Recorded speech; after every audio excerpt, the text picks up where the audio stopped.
Alô, você, brother, irmão, camarada, fã do Na Cozinha do Politi. Hoje eu vou mostrar para você os 6 passos na criação de um cardápio. Eu tô aproveitando que no clube que eu sou sócio aqui em São Paulo, o Clube Alto de Pinheiros, alô, galera do Alto de Pinheiros, a gente faz sempre um cardápio sazonal. Então, ou primavera-verão ou outono-inverno. No caso agora é primavera-verão, né? Que está entrando a primavera-verão agora. E a gente resolveu mandar um cardápio oriental. Então a gente falou assim, vamos dar uma... Da outra vez a gente fez um cardápio mediterrâneo, a gente falou agora, por que não inovar? E, segundo orientações do presidente do clube, alô Fábio, a gente resolveu criar um cardápio oriental. E eu não sou um especialista em coisas orientais, né? Japoneses, tailandeses, assim que oriental é tudo daquele lado lá, eu adoro comida oriental, mas não sou um especialista nesse tipo de culinária.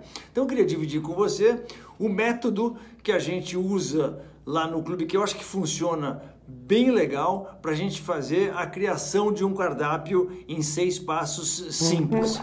Então o primeiro passo é fazer um brainstorm, uma tempestade de ideias. Então uma tempestade de ideias, você tem que reunir uma galera de preferência, você pode até começar você mesmo a pensar, mas depois você tem que trazer mais pessoas para a mesa, porque fica uma ideia mais enriquecida, tá? Quanto mais gente participar, mais riqueza tem essa discussão, tá? Então a primeira fase é do brainstorming. Então pensa em coisas orientais, nesse caso, né, o cardápio oriental, que podem surgir da galera que você está acostumada a lidar. A sua equipe é uma das principais fontes de informação nessa etapa do brainstorming, tá? Então, segunda coisa, você fez esse brainstorming, essa tempestade de ideias, você gerou, sei lá, 30 pratos. Nesse caso, por exemplo, desse menu sazonal, a gente tem que eleger 7 pratos. Então vamos ficar nesse exemplo. No caso concreto desse exemplo, a gente fez um brainstorm inicial de 15 pratos. Então a gente pesquisou aonde? Internet, você pode pesquisar em escola de culinária, você pode ir numa livraria e ver livros. Tem um monte de maneiras que você pode fazer a seleção desses 15 primeiros pratos. Para que 15? Porque você vai escolher 7, então a gente fez uma seleção de 15, tá? Então, primeiro brainstorming, depois você faz a seleção do bruto, digamos assim, desses 15 para eleger os 7.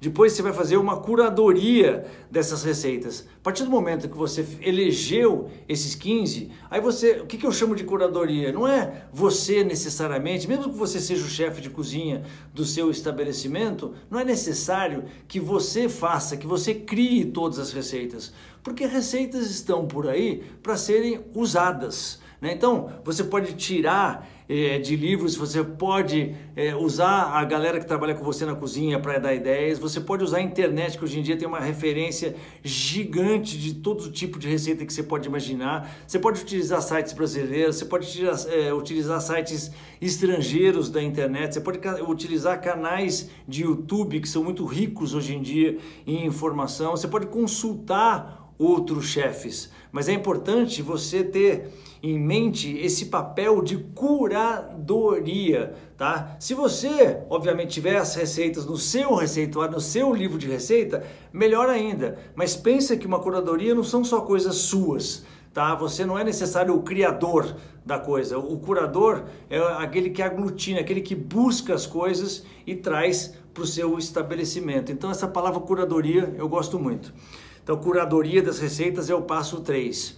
Aí você vai fazer o quê? O teste das 15 receitas, do bruto. Tá? Então, essas 15 receitas que você elencou como inicial, digamos assim, você vai ter que desenhar, né, que escrever a receita completa, porque é legal porque você tira uma de um livro, uma da internet, uma do YouTube, então não necessariamente todas estão formatadas da mesma maneira. É muito importante, até para a galera que trabalha com você na cozinha, que todas essas receitas estejam formatadas da mesma maneira, tá? Num receituário.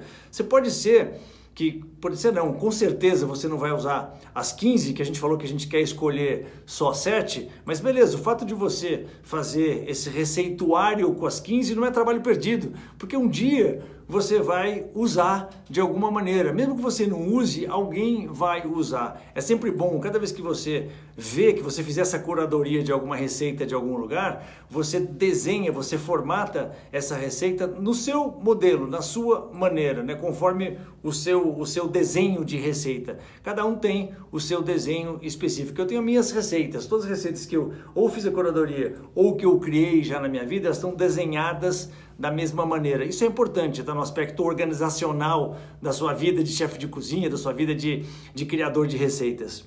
Aí você vai fazer a lista completa da mise en place dessas 15 receitas. O que é a mise en place? Você já deve saber nessa altura, mas é todos os ingredientes que você precisa para compor essa receita na cozinha. Então, em potinhos, separado, eu gosto de usar aquelas tigelas enormes, grandes e quadradas, e aí eu coloco todas as cumbuquinhas menores com todos os ingredientes que eu vou usar naquela receita, para olhar bem separado, para ter certeza que eu vou olhar a receita e vou ticar na receita todos os ingredientes que eu vou usar naquela determinada receita. E outro truque que eu uso, sempre que eu vou fazer esse teste, eu uso 2 receitas para cada prato, porque um pode dar errado, você tem outra já preparada, senão na hora que você vai fazendo o teste, você não pode perder o tempo dos seus cozinheiros. Uma cozinha está todo mundo muito pegado, todo mundo muito atarefado, então a gente não está ali para perder tempo. Quanto mais você conseguir organizar essa mise en place dos 15 pratos que você vai fazer o teste, mais tempo você ganha nesses testes. A pessoa não pode ficar lá a noite inteira na cozinha, todo mundo trabalha. Então você tem que otimizar o tempo da galera organizando essa mise en place. E organizando com itens brutos e itens transformados, tá? O que eu chamo de itens brutos? Sei lá, você tem cebola, você tem tomate, você tem o filé mignon cortado, você tem o peru, enfim, qualquer ingrediente que seja da sua forma natural, e você tem os ingredientes transformados, sei lá, um molho de tomate, um molho branco, bechamel, um fundo de carne, coisas que você vai usar naquela receita, mas que são transformados. Então tudo isso compõe a sua mise en place. De cada um dos pratos, 2 receitas, né, 2 quantidades de receita para cada prato que você tiver executando, tá? Parece muita burocracia para fazer um teste de cozinha, mas é legal você seguir esse ritual, porque funciona. Quanto mais organizado você tiver nesse momento, e olha que a gente, quando faz esses testes desse cardápio sazonal, lá a gente já está com tanta prática de fazer isso que o negócio funciona, que é uma maravilha, tá? Pode seguir esse passo a passozinho que vai funcionar para você também, não importa qual cardápio você está criando no seu estabelecimento, tá? No seu restaurante. Aí você tem a ficha de anotação e as fotos, você vai tirando foto, né? Até dos processos você pode tirar foto, dos processos intermediários e a foto do prato final. Pelo amor de Deus, bastante luz, tá? Bastante luz, importante você tirar foto de comida, ela ser bem próxima do prato e ter bastante luz, é isso que importa. Então você pode fotografar os processos e fotografa o produto final. E aí você tem uma ficha de anotação para cada um dos pratos, porque você tem que anotar as coisas, isso aqui eu podia ter feito dessa maneira, isso aqui a gente pode testar uma outra coisa. Lembra que você ainda está na fase de selecionar daquelas 15, as 7 que você quer ficar com elas. Você não decidiu ainda. Tá? Você está em processo de decisão. Então, quanto mais você conseguir anotar nessa fichinha de cada prato todas as ideias que você vai tendo, todas as coisas que você está vendo que podem ser melhoradas naquela receita, e a galera que está trabalhando com você na cozinha também, melhor. Mais informação, mais input você tem para que aquela receita, quando você escolher as 7, elas vão ficar mais perfeitas, digamos assim.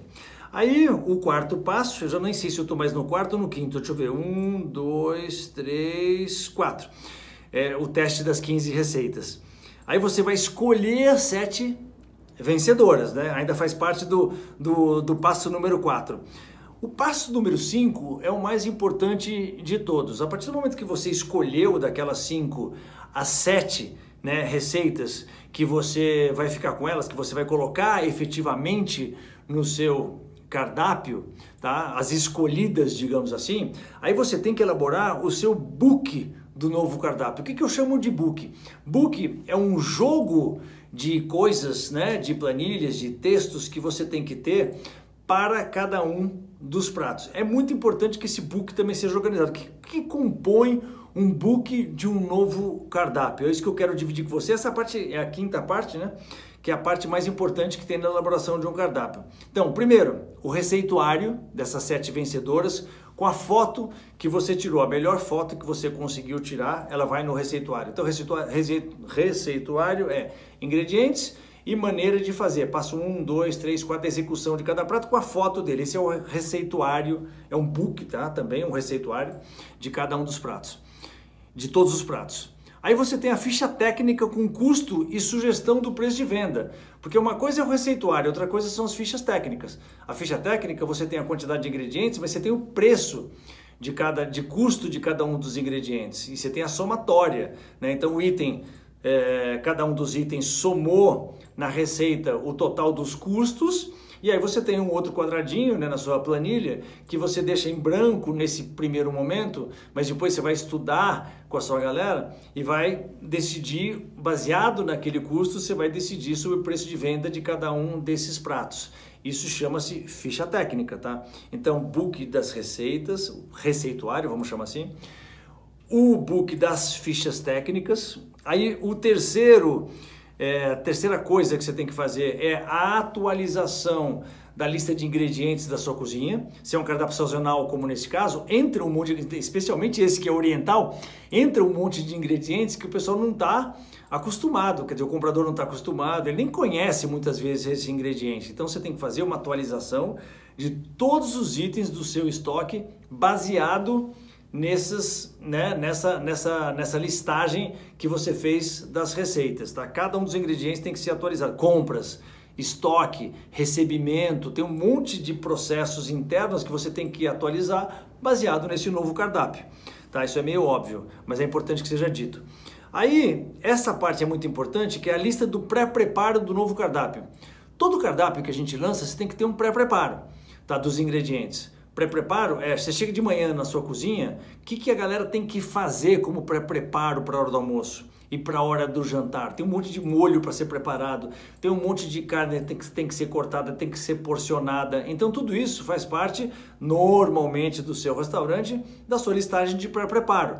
E assim não pode ser diferente com o seu cardápio novo, né? Nesse caso o sazonal que a gente está lançando, ele tem que passar a figurar, né, como parte do pré-preparo normal da cozinha. Ele tem que ser encaixado, né, nessa listagem de pré-preparo. Aí você tem uma outra coisa, que é a listagem da mise en place das estações. Então você chega numa cozinha profissional, você tem a cozinha fria, você tem a cozinha quente, você tem a cozinha de sobremesa, você tem a grelha, a fritadeira, você tem praças diferentes na cozinha.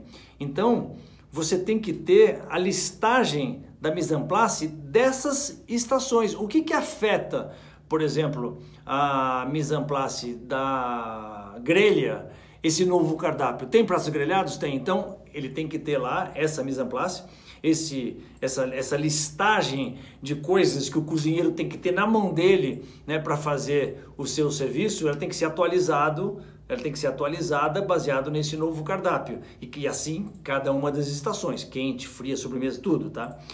Depois você tem um outro book que é super importante também, que é diferente de todos que a gente viu até agora, que é o book da montagem do prato.